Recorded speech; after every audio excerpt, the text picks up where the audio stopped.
mummy हम धनी केতিয়া हम হাম ধনী কিয় তুমি দুখীয়া নেকি मम्मी মই ন তোমাৰ কাৰণে পাপা কাৰণে এটা ঘৰ বনাম ঘৰ বনাবা কিয় আমি ধনী অ' ঘৰ বনাই ধনী হ'বা এতিয়া কি দুখীয়া নেকি আমি কিয় মানে আমাৰ নিজৰ ঘৰ নাই কিয় আমাৰ নিজৰ ঘৰ আছে দেখোন তত গাঁৱত আছে আইতাৰ ঘৰত আছে আৰু অঁ সেয়াই আৰু আমি এতিয়া নিজৰ ঘৰ বনাম লাহে লাহে এতিয়া আমিতো ভাড়া ঘৰত আছো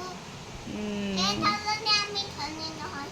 হয় নেকি অঁ আৰু তুমি ডাঙৰ হৈ কি হ'বা চুৰ হা চুৰ চুৰ হৈ কিনে তুমি কেনেকৈ ইনকাম কৰিবা চুৰ হৈ কিনে আমাক কেনেকৈ বিল্ডিং বনাই দিবা পইচা চুৰ কৰিম এই নাপায় নক'বা তেনেকৈ কোনে কোনে শিকাইছে বেয়া কথা এইবিলাক নক'বা ডাঙৰ হৈ চুৰ হ'ম বুলি কয় জানো